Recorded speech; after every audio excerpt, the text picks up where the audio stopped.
وَلَقَدْ يَسَّرْنَا الْقُرْآنَ لِلذِّكْرِ فَهَلْ مِن مُّدَّكِرٍ۔ اور ہم نے قرآن کو سمجھنے کے لیے آسان کر دیا، تو کوئی ہے جو سوچے سمجھے۔ صوت القرآن، قرآن کی آواز۔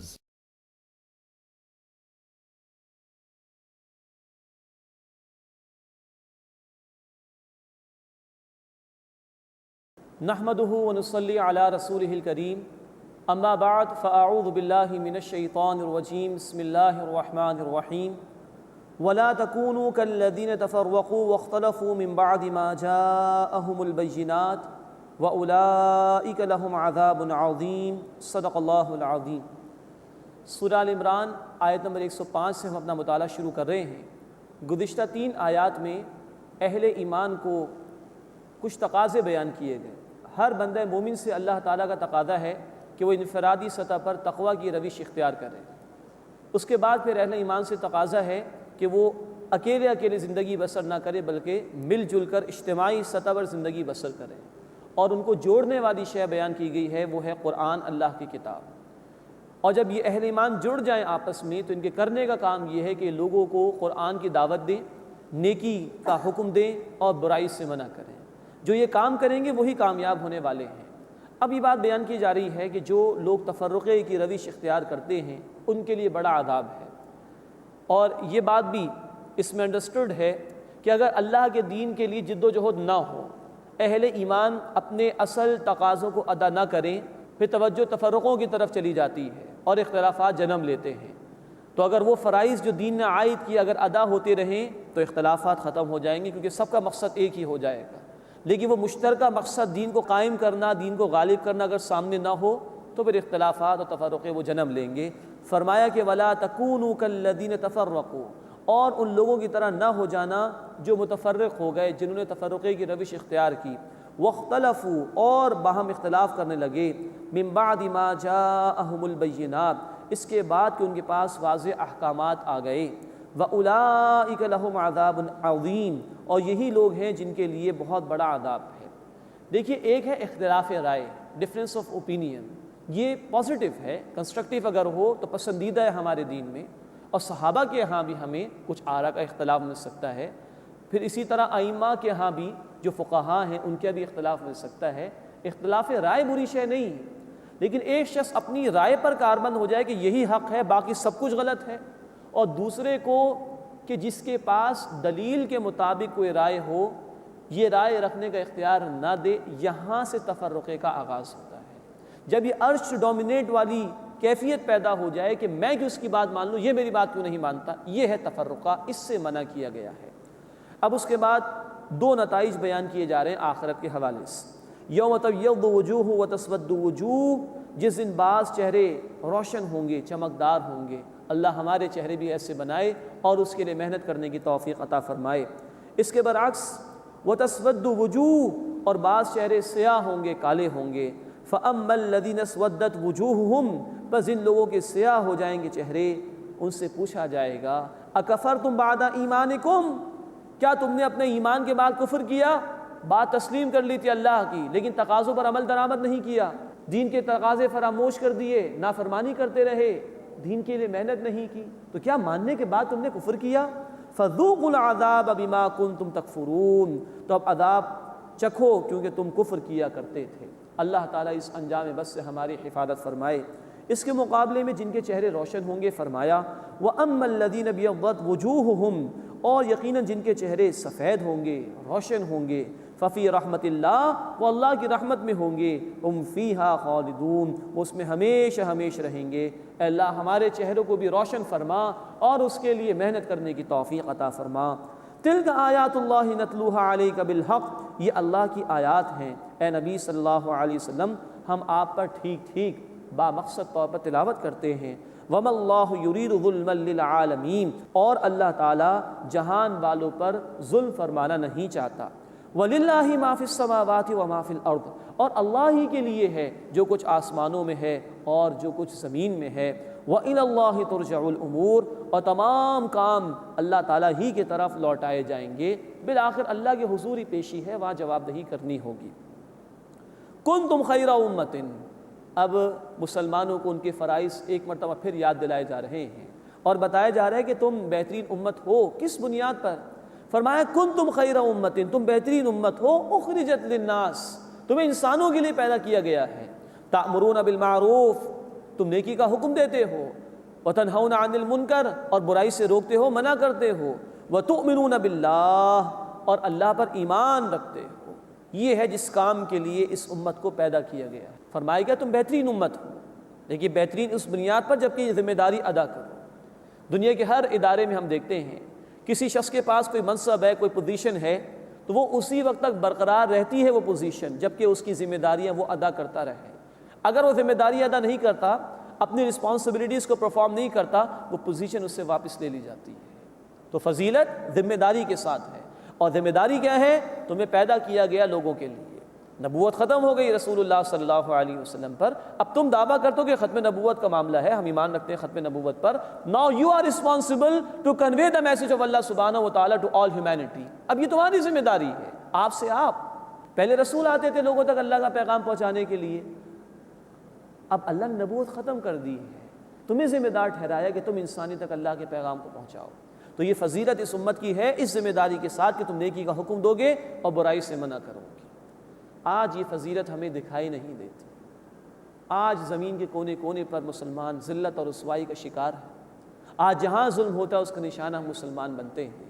اس کی وجہ صرف یہ ہے کہ جس مقصد کے لیے اللہ نے ہمیں امت مسلمہ بنایا تھا اور ہمیں پیدا کیا تھا، آج اس ذمہ داری کو ہم نے ترک کر دیا ہے۔ اگر آج ہم یہ ذمہ داری ادا کرنے پر آ جائیں، اللہ ہمیں اس کی توفیق عطا فرمائے، تو اللہ کی مدد ہماری شامل حال ہو جائے گی، ہمارے تمام مسائل حل ہو جائیں گے۔ اللہ تعالیٰ فرماتے سورہ محمد صلی اللہ علیہ وسلم آیت نمبر 7 میں، یا ایھا الذین آمنوا ان تنصروا اللہ ینصرکم، اے ایمان والو اگر تم اللہ کی مدد کرو گے، یعنی دین کا یہ کام کرو گے، اللہ تمہاری مدد فرمائے گا۔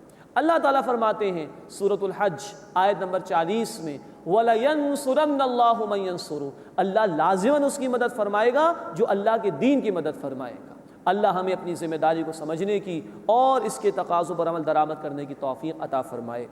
کنتم خیر امۃ، تم بہترین امت ہو، اخرجت للناس، جنہیں لوگوں کے لیے پیدا کیا گیا ہے، تأمرون بالمعروف، تم نیکی کا حکم دیتے ہو، وتنہون عن المنکر، اور برائی سے روکتے ہو، وتؤمنون باللہ، اور اللہ پر ایمان رکھتے ہو۔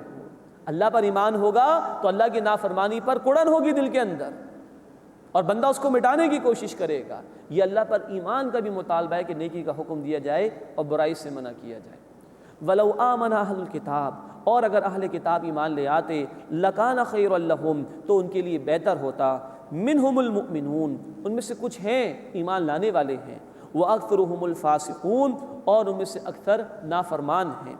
لَن يَضُرُّوكُمْ إِلَّا أَذًى، وہ تمہیں ستانے کے سوا کچھ بھی بگاڑ نہیں سکیں گے تمہارا۔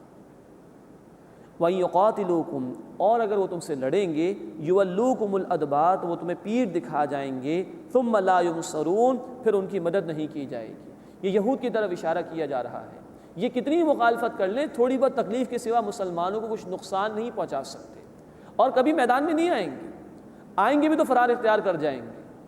چنانچہ ذکر ہے سورہ الحشر آیت نمبر 14 میں کہ یہ کبھی بھی تمہارا کھلے میدان میں مقابلہ نہیں کریں گے، یا تو دیوار کے پیچھے سے سازش کریں گے، یا قلعوں میں بند ہو کر تمہارا مقابلہ کر لیں گے۔ اور یہاں کہا جا رہا ہے کہ اگر آ بھی گئے تو پیٹھ پھیر جائیں گے، ثم لا ينصرون، پھر ان کی مدد نہیں کی جائے گی۔ ضربت علیہم الذلہ، ان پر ذلت تھوپ دی گئی، اینما ثقفوا، جہاں کہیں بھی وہ پائے جائیں، الا بحبل من اللہ، سوائے یہ کہ اللہ کے کسی عہد میں آ جائیں، اللہ کوئی ٹھکانہ دے دے، وحبل من الناس، یا لوگوں کے عہد میں آ جائیں، جیسے کہ آج اسرائیل کی ریاست کو امریکہ سپورٹ کر رہا ہے، برطانیہ سپورٹ کر رہا ہے، اپنے بل بوتے پر ان کا کوئی ٹھکانہ دنیا میں کبھی بھی نہیں۔ کہیں اللہ نے کچھ مہلت دے دی، یا کہیں کسی اور حکومت نے یا ملک نے پشپناہی کر لی تو ان کا برقرار رہنے کا معاملہ ہے، ادروائز ذلت ہی ذلت ہے ان کے لیے اللہ کی طرف سے۔ وَبَاءُوا بِغَضَبٍ مِّنَ اللَّهِ، اور وہ لوٹے اللہ کے غضب کے ساتھ۔ یہی موضوع ہم نے پڑھا تھا سورہ البقرہ آیت نمبر 61 میں بھی، وَضُرِبَتْ عَلَيْهِمُ الْمَسْكَنَةُ، اور ان پر محتاجی چشمہ کر دی گئی۔ یہ سب کچھ کیوں ہوا ان کے ساتھ؟ ذالک بانہم کانوا یکفرون بآیات اللہ، یہ اس لیے کہ وہ اللہ کی آیات کا انکار کرتے تھے، ویقتلون الانبیاء بغیر حق، اور انبیاء کو ناحق قتل کرتے تھے، ذالک بما عصوا وکانوا یعتدون، یہ اس لیے تھا کہ انہوں نے نافرمانی کی اور وہ حد سے بڑھ جایا کرتے تھے۔ اللہ کے رسول صلی اللہ علیہ وسلم کی حدیث کئی مرتبہ میں عرض کر چکا ہوں جامع ترمذی میں، آپ نے فرمایا کہ لازماً میری امت پر بھی وہ حالات آئیں گے جو بنی اسرائیل پر آئے تھے، جیسے ایک جوتا دوسرے جوتے کے بالکل مشابہ ہوتا ہے۔ ان پر ذلت کیوں آئی؟ اللہ کے دین کی تعلیمات پر انہوں نے عمل نہیں کیا۔ ان پر محتاجی کیوں آئی؟ اللہ کے دین کی ذمہ داریوں کو ادا نہیں کیا۔ آج یہ ذلت اور رسوائی کی تصویر مسلمانوں کی امت پیش کر رہی ہے۔ دنیا کے کونے کونے میں ہم ظلم کا شکار ہیں، اس لیے کہ اللہ کے دین کے تقاضوں کو ہم نے فراموش کر دیا۔ اللہ ہمیں سچی توبہ کی توفیق عطا فرمائے اور اپنے دین کی دعوت اور اس کی قیام کی جد و جہد کے لیے قبول فرمائے۔ اب پھر قرآن حکیم کا توازن اور بیلنس نوٹ فرمائیے۔ ان میں جو لوگ برے تھے ان کا ذکر تو آ گیا، کچھ اچھے لوگ بھی اگر تھے تو قرآن نے ان کی صفات کا بھی ذکر کیا ہے۔ یہ توازن اللہ کے کلام میں ملتا ہے۔ بندوں کے کلام میں وہ ایکسٹریمزم ہوتا ہے، انتہا پسندی ہوتی ہے۔ کسی سے محبت کریں گے تو ہر بری بات بھی تسلیم کر لیں گے، اور کسی سے دشمنی کریں گے تو اس کی اچھائی کا بھی انکار کر دیں گے۔ لیکن اللہ کا کلام سراسر توازن پر مبنی ہے۔ اب اہل کتاب میں سے کچھ نیک لوگوں کا ذکر، لیسوا سواء، یہ سب برابر نہیں ہیں۔ من اہل الکتاب امۃ قائمہ، اہل کتاب میں سے ایک جماعت ہے جو قائم ہے حق پر، یتلون آیات اللہ آناء اللیل، رات کے اوقات میں وہ اللہ کی آیات کی تلاوت کرتے ہیں، وہم یسجدون، اور وہ سجدہ کرتے ہیں، یؤمنون باللہ والیوم الآخر، وہ ایمان رکھتے ہیں اللہ پر اور آخرت کے دن پر، ویأمرون بالمعروف وینہون عن المنکر، وہ اچھی بات کا نیکی کا حکم دیتے ہیں، وہ برائی سے روکتے ہیں، ویسارعون فی الخیرات، اور وہ نیکی کے کاموں میں تیزی کرتے ہیں، آگے بڑھنے کی کوشش کرتے ہیں، وَأُولَٰئِکَ مِنَ الصَّالِحِینَ، اور یہی لوگ نیکوکاروں میں سے۔ یہ ہیں اہل کتاب میں سے بعض نیک لوگوں کی صفات۔ اس میں بھی نوٹ فرمائیے کہ نیکی کا حکم دیتے ہیں اور برائی سے منع کرتے ہیں۔ یہ ہے امت کی اصل ذمہ داری کرنے کی۔ اور اللہ کے رسول صلی اللہ علیہ وسلم کی حدیث ہے جامع ترمذی میں، تم لازماً نیکی کا حکم دو گے، تم لازماً برائی سے روکو گے، اور اگر تم نے یہ کام نہیں کیا تو اللہ تم پر عذاب مسلط فرما دے گا۔ وقت آئے گا تم دعائیں مانگو گے اور اللہ تمہاری دعائیں قبول نہیں فرمائے گا۔ تو اگر اللہ کی رحمت کا مستحق بننا ہے تو یہ فریضہ امت کو ادا کرنا ہوگا۔ اللہ ہمیں اس کی توفیق عطا فرمائے۔ وما يفعلوا من خیر، اور وہ جو کچھ بھی نیکی میں سے کریں گے، فلن یکفروا، تو اس کی ناقدری نہیں کی جائے گی، واللہ علیم بالمتقین، اور اللہ تقوی اختیار کرنے والوں کو خوب جانتا ہے۔ ان الذین کفروا، بے شک وہ لوگ جنہوں نے کفر کیا، لن تغنی عنہم اموالہم ولا اولادہم من اللہ شیئا، اللہ کے مقابلے میں نہ ان کے مال انہیں کچھ کام آئیں گے، نہ ان کی اولاد کچھ کام آئے گی۔ وَأُولَٰئِکَ أَصْحَابُ النَّارِ، اور یہی لوگ آگ والے ہیں، ہم فیہا خالدون، وہ اس میں ہمیشہ ہمیشہ رہیں گے۔ اب اس کے بعد ایک تمثیل بیان کی جا رہی ہے ان لوگوں کے انفاق کی کہ جن میں ایمان نہیں ہوتا۔ ایمان کے بغیر کوئی عمل اللہ کے ہاں قابل قبول نہیں ہو سکتا۔ تو اب ایسے لوگ کہ جن کے پاس ایمان نہیں ہے اور کچھ نیکیاں کر بھی رہے ہیں تو فرمایا کہ وہ قابل قبول نہیں ہوں گی۔ ایک تمثیل بیان کی جا رہی ہے، مثل ما ينفقون فی هذه الحیات الدنیا، مثال ان لوگوں کی جو خرچ کرتے ہیں اس دنیا کی زندگی میں، کمثل ریح فیہا صر، ایسی ہے کہ جیسے ہوا اس میں سخت ٹھنڈ ہو، اصابت حرث قوم ظلموا انفسهم فاہلکت، وہ جا لگے اس قوم کی کھیتی کو جنہوں نے اپنے اوپر ظلم کیا پھر اس کو تباہ کر دے۔ وما ظلمهم اللہ، اور اللہ نے ان پر ظلم نہیں کیا، ولکن انفسهم یظلمون، بلکہ وہ خود اپنے آپ پر ظلم کرتے تھے۔ تو ایمان کے بغیر نیکی ایسی ہی ہے کہ انسان نے خوب فصل اگائی ہو لیکن وہ تباہ و برباد ہو جائے، کچھ بھی حاصل نہ ہو۔ اس کے بعد یہود و نصارہ اور کفار سے تعلقات کے حوالے سے ایک بڑی اہم رہنمائی دی جا رہی ہے، جو کہ ایک اسلامک گورنمنٹ کی خارجہ پالیسی کا بھی بڑا اہم اصول ہے۔ فرمایا یا ایھا الذین آمنوا، اے وہ لوگوں جو ایمان لائے ہو، لا تتخذوا بطانۃ من دونکم، اپنوں کے سوا کسی کو رازدار نہ بناؤ، لا یألونکم خبالا، وہ تمہاری خرابی میں کمی نہیں کرتے، ودوا ما عنتم، وہ چاہتے ہیں کہ تمہیں تکلیف پہنچے، قد بدت البغضاء من افواہہم، ان کی دشمنی ظاہر ہو چکی ہے ان کے منہ سے، وما تخفی صدورہم اکبر، اور جو کچھ ان کے سینوں میں چھپا ہوا ہے وہ اس سے بھی بڑا ہے۔ قد بینا لکم الآیات ان کنتم تعقلون، ہم نے تمہارے لیے آیات واضح طور پر بیان کر دی ہیں اگر تم عقل رکھتے ہو۔ اب یہ دراصل پس منظر میں بات تو یہ ہے کہ اوس و خزرج کے جو قبائل عرب کے مدینے میں آباد تھے، ایمان لے آئے تھے، ان کے کچھ پرانے تعلقات تھے یہودیوں کے ساتھ، تو ان سے کچھ مراسم ان کے رہ گئے تھے، باقی تھے، تعلقات جاری تھے۔ اس حوالے سے مسلمانوں کو احتیاط کرنے کی تلقین کی جا رہی ہے کہ کسی کے ساتھ حسن سلوک کرنے ایک الگ بات ہے، غیر مسلموں کے ساتھ تجارتی لین دین کرنا، حسن سلوک کرنا، اس کی اجازت ہے، لیکن جو رازداری والی دوستی ہے اور انٹیلیجنس انفارمیشن کو شیئر کرنے والی بات ہے آج کی جدید اصطلاح میں، وہ مسلمان کے ساتھ کر سکتا ہے۔ کفار کے ساتھ رازداری، کفار کے ساتھ اپنے رازوں کو شیئر کرنا، اس کی قطعاً اجازت نہیں ہے، اور یہی اصول ہے کہ اسلامک گورنمنٹ کی خارجہ پالیسی کے لیے۔ اللہ تعالی ہمیں ان آیات کا فہم عطا فرمائے اور ان کے تقاضوں پر عمل کرنے کی توفیق عطا فرمائے۔ ہاں انتم اولائی تحبونہم، مسلمانوں یہ تم ہی تو ہو جو ان کو دوست رکھتے ہو، ولا یحبونکم، اور وہ تمہیں دوست نہیں رکھتے۔ تم چاہتے ہو کہ کچھ تعلقات ان سے رہیں، کچھ نبھانا چاہتے ہو، اور یہ ایسا نہیں چاہتے۔ وَتُؤْمِنُونَ بِالْكِتَابِ كُلِّ، اور تم تمام کتابوں پر ایمان رکھتے ہو جبکہ وہ تمہارے قرآن کا انکار کرتے ہیں۔ مزید ان کی روش کا بیان آ رہا ہے، ان کی دشمنی کا بیان آ رہا ہے۔ وَإِذَا لَقُوكُمْ قَالُوا آمَنَّا، اور جب تم سے ملتے ہیں تو کہتے ہیں ہم ایمان لے آئے۔ وَإِذَا خَلَوْا عَضُّوا عَلَيْكُمُ الْأَنَامِلَ مِنَ الْغَيْظِ، اور جب اکیلے میں ہوتے ہیں ایک دوسرے کے ساتھ تو غصے سے تمہارے خلاف اپنی انگلیاں کاٹتے ہیں۔ قل، اے نبی صلی اللہ علیہ وسلم فرما دیجئے، موتوا بغیظکم، اپنے غصے میں خود ہی مر جاؤ۔ ان اللہ علیم بذات الصدور، بے شک اللہ تعالیٰ سینوں کے رازوں تک سے واقف ہے۔ ان تمسسکم حسنۃ تسؤہم، اگر مسلمانوں تمہیں کوئی بھلائی پہنچے تو انہیں بری لگتی ہے۔ وَإِن تُصِبْكُمْ سَیِّئَةٌ یفرحوا بِہَا، اور اگر تمہیں کوئی برائی پہنچے تو وہ اس سے خوش ہو جاتے ہیں۔ ان کا معاملہ تو یہ ہے، تو کیسے ان سے کوئی تم توقع کر سکتے ہو کہ تعلقات استوار رہیں گے؟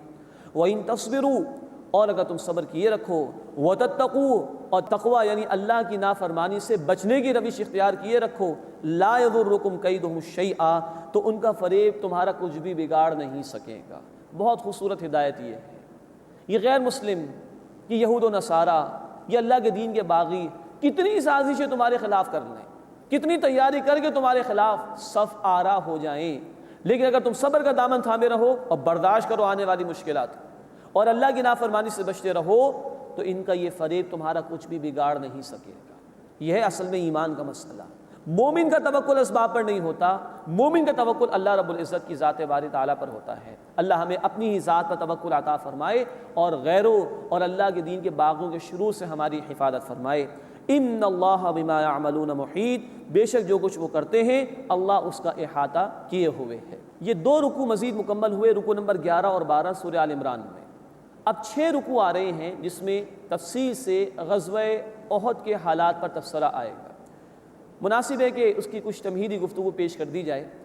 سن 2 ہجری میں غزوہ بدر پیش آیا تھا، اور یہ پہلا معرکہ تھا باقاعدہ طور پر مسلمانوں اور مشرکین کے درمیان۔ 1000 کا لشکر مشرکین کا اور 313 صحابہ کرام تھے رضی اللہ تعالی عنہم اجمعین۔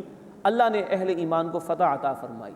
مشرکین انتقام کے جذبے کے اندر مبتلا تھے اور کسی نہ کسی طرح چاہ رہے تھے کہ مسلمانوں سے بدلہ لیا جائے۔ چنانچہ شوال 3 ہجری میں انہوں نے فیصلہ کیا مسلمانوں کے خلاف اقدام کرنے کا۔ مزید نوٹ فرمائیے کہ بدر کے موقع پر ابو سفیان بعد میں ایمان لائے تھے رضی اللہ تعالی عنہ، اس وقت وہ مشرکین کی ہی طرف تھے۔ ان کا ایک تجارتی قافلہ بچ کر آ گیا تھا، تو ان مشرکین نے غزوہ بدر کے بعد طے کیا کہ اس تجارتی قافلے سے جتنی بھی آمدنی ہوگی سب مسلمانوں کے خلاف انتقامی کارروائی کے لیے استعمال کی جائے۔ 3000 کا انہوں نے لشکر تیار کیا اور مسلمانوں کے خلاف اقدام کے لیے روانہ ہوئے۔ اللہ کے رسول صلی اللہ علیہ وسلم کو تفصیل معلوم ہوئی۔ آپ صلی اللہ علیہ وسلم نے صحابہ کرام سے پہلے مشورہ کیا کہ کیا کیا جائے، کیا اسٹریٹجی اختیار کی جائے۔ صحابہ میں سے جو نوجوان تھے، جو شیلے تھے، اور پھر وہ کہ جن کو غزوہ بدر میں جام شہادت نوش کرنے کا موقع نہیں مل سکا تھا، انہوں نے کہا کہ اللہ کے رسول کھلے میدان میں مقابلہ کرنا چاہیے۔ جب آپ صلی اللہ علیہ وسلم نے یہ رائے دیکھی صحابہ کی، تو آپ نے بھی فیصلہ فرما لیا کہ کھلے میدان میں چل کر ان کا مقابلہ ہوگا۔ گو کہ آپ صلی اللہ علیہ وسلم کی اصلاً اپنی رائے یہ تھی کہ مدینے کا دفاع کیا جائے، اور اتفاق یہ تھا کہ عبداللہ بن ابی جو منافقین کا سردار تھا اس کی رائے بھی یہی تھی کہ مدینے کے اندر ہی محفوظ رہیں، لیکن ظاہری بات ہے کہ اس کی رائے میں تو یہ پہلو ہوگا کہ جان بچ جائے گی، دفاع کر لو۔ اللہ کے رسول صلی اللہ علیہ وسلم اپنے حجرے میں تشریف لے گئے اور ذرا باندھ کر باہر تشریف لے آئے ہتھیار سجا کر۔ بعض صحابہ کو اپنی اس خطا کا احساس ہوا کہ ہم سے کچھ جلد بازی ہو گئی ہے، ہمیں اللہ کے رسول صلی اللہ علیہ وسلم کی بات کو ترجیح دینی چاہیے تھی۔ تو انہوں نے عرض کی کہ اللہ کے رسول اگر آپ چاہیں تو ہم مدینے میں رہ کے دفاع کر لیں۔ آپ صلی اللہ علیہ وسلم نے بڑا خوبصورت جملہ کہا کسی نبی کے لیے روا نہیں کہ جب وہ ہتھیار سجا لے تو جنگ کے بغیر اس کو اتار لے، اب تو میدان میں چل کر ہی مقابلہ ہوگا۔ 1000 کا لشکر لے کر آپ صلی اللہ علیہ وسلم چلے۔ راستے میں مقام شوط پر آ کر عبداللہ بن ابی 300 افراد کو لے کر علیحدہ ہو گیا۔ چاہتا تو پہلے بھی علیحدہ ہو سکتا تھا، لیکن یہ ایک نفسیاتی حربہ تھا مسلمانوں کے دلوں میں کمزوری پیدا کرنے کا۔ وہ 300 کو لے کر علیحدہ ہوا، اس نے کہا کہ ہماری بات ہی نہیں مانی، ہم کیوں لڑیں۔ اب 700 مسلمان رہ گئے اور سامنے سے 3000 کا لشکر آ رہا تھا۔ آپ صلی اللہ علیہ وسلم نے صفیں ترتیب دی، اللہ سے مدد بھی مانگی، اور ایک درہ تھا احد پہاڑ کے قریب، اس پر آپ صلی اللہ علیہ وسلم نے 50 صحابہ کرام رضی اللہ تعالی عنہم اجمعین کو مقرر فرمایا، اور ان پر ایک اپنے امیر کو مقرر کیا، عبداللہ بن جبیر رضی اللہ تعالی عنہ کو، اور یہ ہدایت فرمائی کہ چاہے کچھ بھی ہو جائے، ہمارے ٹکڑے ٹکڑے کر دیے جائیں، تم یہاں سے نہ ہلنا، اور 50 افراد کو یہاں پر مقرر کیا۔ راستے میں یہ بھی ہوا کہ 2 قبیلے تھے، بنو سلمہ بنو حارثہ، بخاری شریف میں تفصیل آئی ہے، ان میں کچھ کمزوری سی آئی، لیکن اللہ تعالیٰ نے ان کو سہارا دیا، کیونکہ نفاق نہیں تھا، وقتی طور پر ایک کمزوری کی بات ہو گئی تھی، نیت میں خلوص تھا، اللہ نے ان کو سہارا بھی دے دیا۔ اب معاملہ شروع ہوا جنگ کا، ابتداءً مسلمان غالب آ گئے اور مشرکین کو شکست ہوئی ابتداءً۔ اس کے بعد جو درے پر 50 صحابہ اکرام مقرر کیے گئے تھے، انہوں نے جب دیکھا کہ فتح ہو گئی ہے تو اب تو معاملہ ختم ہو گیا، وہ درے سے نیچے اترنے لگے۔ ان کے جو امیر تھے، مقامی امیر عبداللہ بن جبیر رضی اللہ تعالی عنہ، انہوں نے فرمایا کہ بھائی درہ مت چھوڑو، اللہ کے رسول نے منع کیا۔ تو 35 افراد وہ نکل گئے وہاں سے تقریباً، انہوں نے کہا کہ فتح ہو گئی، اب رکنے کا کوئی سوال ہی پیدا نہیں ہوتا۔ عبداللہ بن جبیر رضی اللہ تعالی عنہ نے فرمایا کہ نہیں، اللہ کے رسول کا حکم تھا یہی رہنا، ہم نہیں ہٹیں گے یہاں سے۔ یہاں 35 افراد وہاں سے اتر گئے۔ ادھر جو مشرکین چلے گئے تھے ان میں خالد بن ولید بھی شامل تھے، جو بعد میں ایمان لے کر آئے ہیں رضی اللہ تعالی عنہ، بڑے بہادر تھے، جری تھے۔ انہوں نے جب دیکھا کہ یہ درہ خالی ہو گیا اور یہاں سے پلٹ کر حملہ کرنے کا موقع ہے، تو وہ پیچھے سے چکر کاٹ کر اس درے پر آئے۔ 15 صحابہ جو موجود تھے ان کو شہید کیا، اور پھر آئے میدان میں اور مسلمانوں کی پشت کی جانب سے حملہ کیا۔ ادھر جو دیگر مشرکین آگے چلے گئے تھے، ابو سفیان وغیرہ، وہ پیچھے آئے اور دونوں طرف سے مسلمانوں پر حملہ ہوا، اور 70 صحابہ کرام رضی اللہ تعالی عنہم اجمعین شہید ہوئے۔ اللہ کے رسول صلی اللہ علیہ وسلم کے دندان مبارک بھی شہید ہوئے، جسم سے خون کا فوارہ بھی جاری ہوا، احد کا میدان آپ کے خون سے رنگین ہوا ہے۔ یہ سب کچھ آپ صلی اللہ علیہ وسلم نے برداشت کیا اللہ کے دین کے راستے میں۔ یہ تمہید سننے کے بعد اب آئیے ان آیات کا ہم مطالعہ کرنے کی کوشش کریں۔ وَإِذْ غَدَوْتَ مِنْ أَهْلِكَ تُبَوِّئُ الْمُؤْمِنِينَ مَقَاعِدَ لِلْقِتَالِ، اور یاد کیجئے نبی صلی اللہ علیہ وسلم جب آپ صبح سویرے نکلے اپنے گھر سے، تُبَوِّئُ الْمُؤْمِنِينَ مَقَاعِدَ لِلْقِتَالِ، اہل ایمان کو جنگ کے مورچوں پر بٹھانے لگے، صفیں ترتیب دے رہے تھے۔ وَاللَّهُ سَمِيعٌ عَلِيمٌ، اور اللہ خوب سننے والا، خوب علم رکھنے والا ہے۔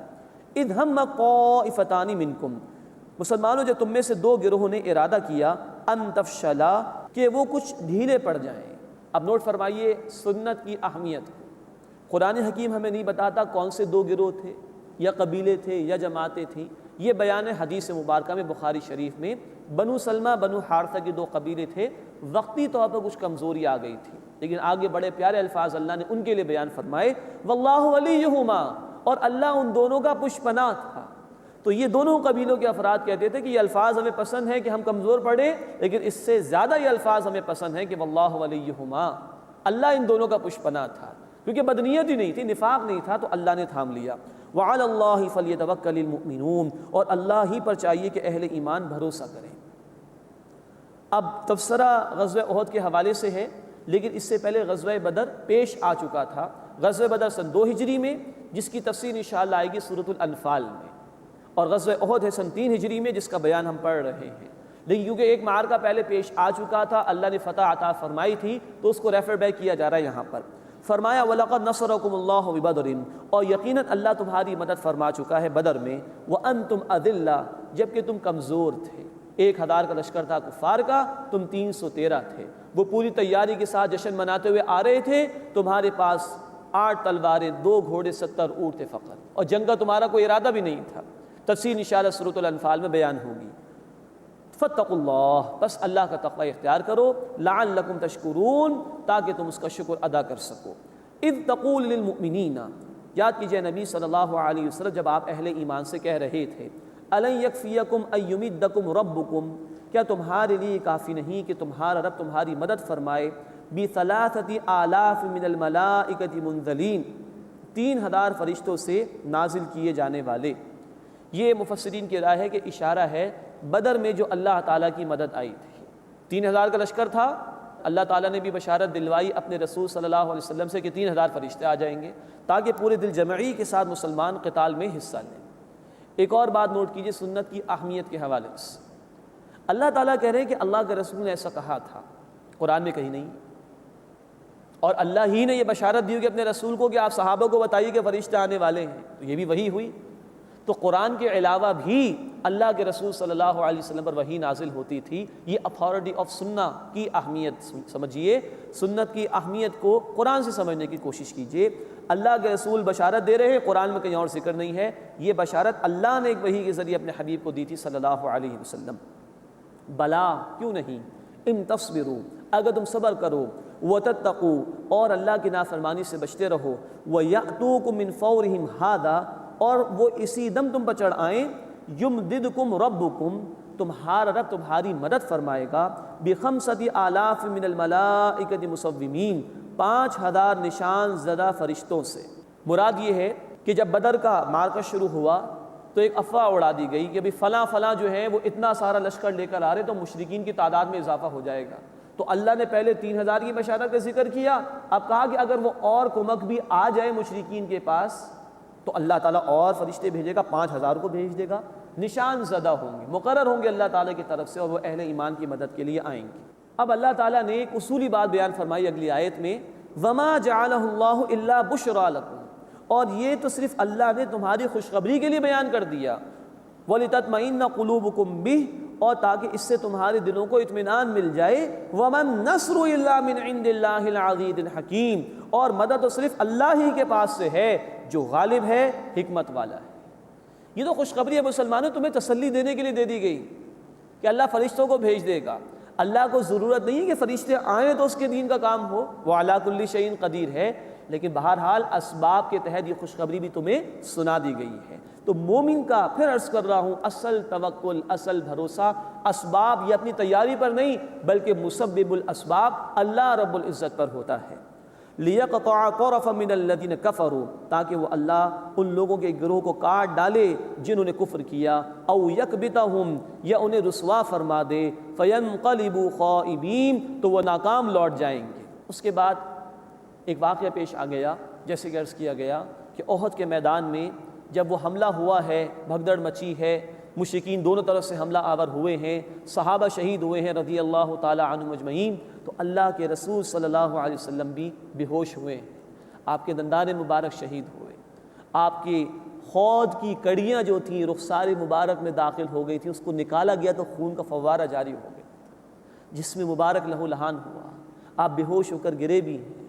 جب آپ بیدار ہوئے ہیں تو آپ کی زبان پر یہ الفاظ آ گئے، اللہ اس قوم کو کیسے ہدایت دے گا جس نے اپنے نبی کو، اپنے رسول کے چہرے کو خون آلود کر دیا؟ اللہ کیسے اس قوم کو ہدایت دے گا جس نے اپنے نبی کے چہرے کو خون آلود کر دیا؟ یہ زبان پر الفاظ آ گئے اللہ کے رسول صلی اللہ علیہ وسلم کے۔ اب اللہ تعالیٰ کی شان بے نیازی، اللہ تعالیٰ نے صاف فرما دیا، لیس لک من الامر شیء، اے نبی صلی اللہ علیہ وسلم اس معاملے میں آپ کا کوئی اختیار نہیں ہے، او یتوب علیہم او یعذبہم، خواہ اللہ ان کی توبہ قبول فرمائے یا اللہ انہیں عذاب دے، فإنہم ظالمون، بے شک وہ ظالم ہیں۔ اللہ کے فیصلے ہیں، جب چاہے گا کسی کو ہدایت عطا فرما دے گا۔ یہی خالد بن ولید ہے نا ابھی، جن کے آنے کی وجہ سے یہ پانسا پلٹ گیا بازی کا، مسلمانوں میں سے 70 صحابہ شہید ہو گئے، یہی خالد بن ولید آگے چل کر خالد بن ولید رضی اللہ تعالی عنہ بن گئے۔ اللہ کے رسول نے ان کو خطاب دیا، سیف من سیوف اللہ، اللہ کی تلواروں میں سے ایک تلوار۔ تو اے نبی آپ کا اختیار نہیں، آپ کام کیے جائیے، محنت کیے جائیے، اور میرے اور آپ کے لیے اس میں رہنمائی ہے۔ اتنی محنت کہ اللہ کے رسول کا خون گیا اس دین کے راستے میں، عہد کا میدان رنگین ہوا اس دین کے راستے کے اندر، تب جا کے اللہ کا دین غالب ہوا ہے۔ ہمیں یہ کام کرنا ہے، باقی ہدایت کس کو ملے کس کو نہ ملے یہ اللہ کے اختیار میں ہے، ہمیں اس کے متعلق پریشان نہیں ہونا چاہیے۔ وَلِلَّهِ مَا فِي السَّمَاوَاتِ وَمَا فِي الْأَرْضِ، اور اللہ ہی کے لیے جو کچھ آسمانوں میں ہے اور جو کچھ زمین میں ہے۔ يَغْفِرُ لِمَن يَشَاءُ وَيُعَذِّبُ مَن يَشَاءُ، جس کو چاہتا ہے وہ بخش دیتا ہے یا بخش دے گا، اور جس کو چاہتا ہے عذاب دیتا ہے یا عذاب دے گا، دونوں تراجم ممکن ہیں۔ واللہ غفور الرحیم، اور اللہ بہت بخشنے والا مسلسل رحم فرمانے والا ہے۔ اس کے بعد کی آیت میں سود کی حرمت کے حوالے سے گفتگو آ رہی ہے۔ سورہ البقرہ آیت نمبر 279 کی تشریح کی روشنی میں عرض کیا جا چکا ہے کہ سود کی حرمت کے احکامات گریجولی آئے تھے، تدریجاً آئے تھے۔ سورہ البقرہ کی آیت نمبر 278 279 آخری آیات ہیں سود کے موضوع پر جو کہ نازل ہوئیں۔ اس وقت ہم سورہ آل عمران کی آیت نمبر 130 کا مطالعہ کر رہے ہیں۔ یہ تدریجی احکامات کے ضمن میں آئی تھی، اور یہاں سود مرکب یعنی کمپاؤنڈ انٹرسٹ کا ذکر کیا گیا ہے۔ اور اس کے متعلق بھی نوٹ فرما لیجئے، منافقین نے قتال سے جی چرایا تھا، اس کی بنیادی وجہ ہے دنیا کی محبت کا دل میں پیدا ہو جانا، اور دنیا کی محبت کی ایک علامت ہے سود خوری۔ انسان چاہتا ہے کسی طرح پیسہ مجھے مل جائے، چاہے دوسرے کا خون نچوڑ کر ہی کیوں نہ ہو، چاہے وہ پوری سوسائٹی پر ظلم کر کے ہی کیوں نہ ہو، اس کی ممانعت کر دی گئی۔ مزید یہ کہ یہ سود حرام ہے، اور حرام خوری سے بزدلی پیدا ہو جاتی، پھر دین کے لیے محنت نہیں ہو سکتی۔ تو اس دنیا کی محبت کو مٹانے کے لیے، اس بزدلی سے بچانے کے لیے سود کی ممانعت کی جا رہی ہے۔ فرمایا کہ یا ایھا الذین آمنو، اے وہ لوگوں جو ایمان لائے ہو، لا تأکلوا الربا اضعافا مضاعفا، بڑھتا چڑھتا سود نہ کھاؤ، کمپاؤنڈ انٹرسٹ نہ لو، واتقوا اللہ، اور اللہ کی نافرمانی سے بچو، لعلکم تفلحون، تاکہ تم فلاح پا سکو۔ یہ گریجولی حکم آیا تھا۔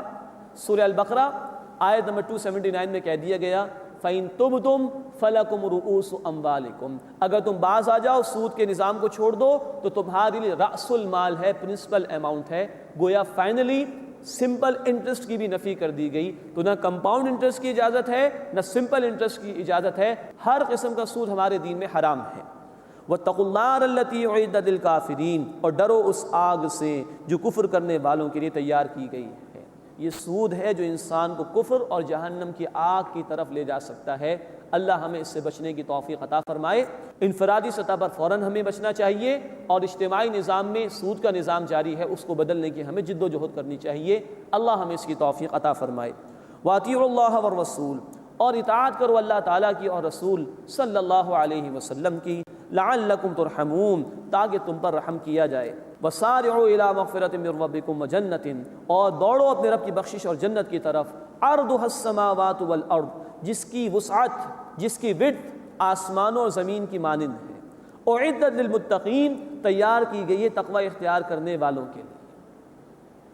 ہماری زبان کی اصطلاح میں میکسیمم کسی شے کی وسعت کا اگر ہم اندازہ کرنا چاہیں تو یہی کہا جا سکتا ہے کہ آسمان اور زمین کے برابر ہے، لیکن جنت اصلاً کیسی ہے ہم اس کا اندازہ نہیں کر سکتے۔ بخاری شریف کی حدیث، اللہ تعالیٰ فرماتے ہیں، حدیث قدسی ہے، میں نے اپنے بندوں کے لیے وہ کچھ تیار کیا ہے جو نہ کسی آنکھ نے دیکھا، نہ کسی کان نے سنا، نہ کسی انسان کے دل میں اس کا خیال تک گیا۔ تو یہ ایک اندازہ ہے جو ہمیں دیا گیا، اتنی وسیع ہے، وسعت کا، وڈتھ کا یہ عالم ہے، تو اس کی لینتھ کیا ہوگی، اس کی لمبائی کیا ہوگی، ہم اس کا اندازہ نہیں کر سکتے۔ تو کہا کہ اگر بھاگ دوڑ کرنی ہے، کمپیٹ کرنا ایک دوسرے سے، محنت کرنی ہے، تو دنیا کے چند مال و اسباب کے لیے نہ کرو، یہ تو ختم ہو جائے گا۔ اس جنت کے لیے کوشش کرو جو ہمیشہ ہمیشہ کے لیے ہے، اللہ کی بخشش کے لیے کوشش کرو کہ جس کے بعد تمہیں کسی چیز کی ضرورت نہیں رہے گی۔ اللہ ہمیں اس کی محنت کرنے کی توفیق عطا فرمائے۔ وَسَارِعُوا إِلَىٰ مَغْفِرَةٍ مِّن رَّبِّكُمْ وَجَنَّةٍ عَرْضُهَا السَّمَاوَاتُ وَالْأَرْضُ، اور دوڑو، آگے بڑھو اپنے رب کی بخشش اور جنت کی طرف جس کی وسعت آسمان اور زمین کے برابر ہے۔ اعدت للمتقین، جو تیار کی گئی ہے تقوی اختیار کرنے والوں کے لیے۔ اب یہ جنتی لوگوں کی صفات کیا ہیں؟ اگلی آیت میں بیان کیا گیا، الذین ينفقون فی السراء والضراء، جو خرچ کرتے ہیں خوشحالی میں بھی اور تنگ دستی میں بھی، ہر حال میں خرچ کرتے ہیں۔ اللہ کے رسول صلی اللہ علیہ وسلم فرماتے ہیں، بخاری شریف کی حدیث ہے، جہنم کی آگ سے بچو، چاہے کھجور کا ایک دانہ دے کر ہی بچ سکو تب بھی بچنے کی کوشش کرو۔ آدمی یہ نہ دیکھے کہ میں کیا دے رہا ہوں، بلکہ یہ دیکھے کہ میں کس خلوص کے ساتھ دے رہا ہوں۔ اللہ کے ہاں کوانٹٹی نہیں دیکھی جاتی، اللہ کے ہاں کوالٹی دیکھی جاتی ہے۔ تو چاہے خوشحالی ہو چاہے تنگ دستی ہو، ضرور اللہ کے راستے میں مال خرچ کرنا چاہیے۔ اللہ ہمیں اس کی توفیق عطا فرمائے۔ تو جو خرچ کرتے ہیں خوشحالی میں بھی اور تنگ دستی میں بھی، والکاظمین الغیظ، اور غصے کو پی جاتے ہیں۔ اللہ کے رسول علیہ الصلوۃ والسلام کی حدیث ہے، پہلوان طاقتور وہ نہیں ہے جو کسی کو پچھاڑ دے، ریسلنگ کے اندر کسی کو ہرا دے، وہ نہیں، طاقتور وہ ہے جو اپنے آپ کو غصے میں کنٹرول میں رکھے۔ والکاظمین الغیظ، اور وہ غصے کو پی جاتے ہیں۔ والعافین عن الناس، اور لوگوں کو معاف کر دیتے ہیں۔ واللہ یحب المحسنین، اور اللہ عمدگی کے ساتھ عمل کرنے والوں سے محبت فرماتا ہے۔ اللہ تعالیٰ یہ صفات ہمیں بھی اختیار کرنے کی توفیق عطا فرمائے۔ والذین اذا فعلوا فاحشۃ، مزید ان صفات کا بیان آ رہا ہے جو جنت والوں کی ہیں۔ والذین اذا فعلوا فاحشۃ، اور اگر وہ لوگ کبھی کوئی بری بات کر بیٹھتے ہیں، کوئی بے حیائی کر بیٹھتے ہیں، کرتے نہیں ہیں، اگر کر بیٹھ جائیں کبھی ہو جائے، او ظلموا انفسہم، یا اپنے اوپر کوئی ظلم کر بیٹھیں، کوئی نافرمانی کا کام کر بیٹھیں، ذکروا اللہ، تو اللہ کو یاد کر لیتے ہیں، فاستغفروا لذنوبہم، پھر اپنے گناہوں کے لیے بخشش مانگتے ہیں۔ وَمَن يَغْفِرُ الذُّنُوبَ إِلَّا اللَّهُ، اور کون ہے اللہ کے سوا جو گناہوں کو بخشنے والا ہو۔ وَلَمْ يُصِرُّوا عَلَى مَا فَعَلُوا، اور جو کچھ انہوں نے کیا وہ اس پر اڑے نہیں رہتے، وَهُمْ يَعْلَمُونَ، جبکہ وہ جان لیتے ہیں کہ یہ گناہ کا کام ہے۔ تو اہل ایمان کی شان کیا ہے؟ گناہ نہ ہونا کوئی بڑی بات نہیں ہے، اصل مسئلہ یہ کہ اگر گناہ ہو جائے تو بندہ رجوع کرتا ہے کہ نہیں کرتا اللہ کی طرف۔ گناہ تو ہو گیا، گناہ تو ہو ہی جاتا ہے۔ اللہ کے رسول صلی اللہ علیہ وسلم کی حدیث ابن ماجہ شریف میں، التائب من الذنب کمن لا ذنب لہ، گناہ سے توبہ کر لینے والا ایسا ہے گویا کہ اس نے گناہ کیا ہی نہ ہو۔ اور ایک اور حدیث میں فرمایا کہ تمام کے تمام انسان خطا کار ہیں، بہترین خطا کار وہ ہیں جو توبہ کر لیتے ہیں۔ تو گناہ ہو سکتا ہے، یہ بعید نہیں، اصل شے ہے کہ بندہ گناہ پہ اڑا نہ رہے بلکہ رجوع ہو جائے اللہ کی طرف، سچی توبہ کرے، اور وہ یہ ہے کہ گناہ کو بالفعل ترک کر دے، یہ اصل توبہ ہے۔ اللہ ہمیں سچی توبہ کرنے کی توفیق عطا فرمائے۔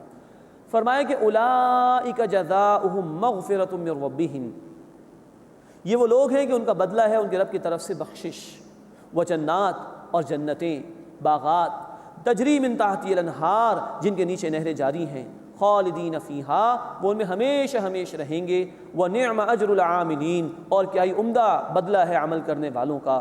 اللہم ربنا اجعلنا منہم، اے اللہ ہمیں بھی اپنے ان بندوں میں شامل فرما جو خرچ کرنے والے ہیں ہر حال میں، جو غصے کو پی جانے والے ہیں، جو معاف کرنے والے ہیں، جو عمدگی کے ساتھ عمل کرنے والے ہیں، جو اگر گناہ ہو جائے تو توبہ کر لینے والے ہیں، اور جو گناہوں پر اڑنے کی کوشش نہیں کرتے۔ اے اللہ ہمیں ان بندوں میں شامل فرما۔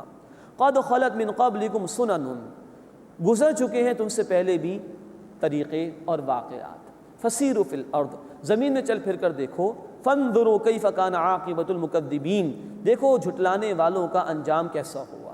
بعض لوگ کہتے ہیں دیکھیے قرآن کہتا ہے سیر کرنی چاہیے، لفظ یہی لیا جاتا ہے، لیکن کس لیے؟ دیکھو کہ جھٹلانے والوں کا انجام کیا ہوا۔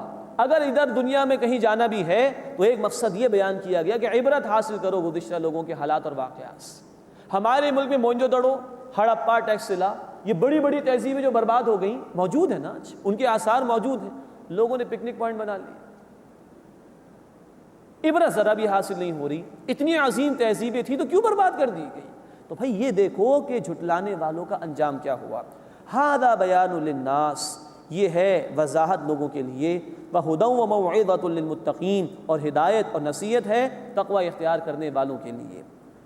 اس کے بعد بڑی پیاری ہدایات اللہ کی طرف سے آ رہی ہیں، ولا تہینوا ولا تحزنوا، اور نہ کمزور ہو جاؤ نہ غم کھاؤ، وانتم الاعلون ان کنتم مؤمنین، اور تم ہی غالب رہو گے مسلمانوں اگر تم ایمان والے ہو۔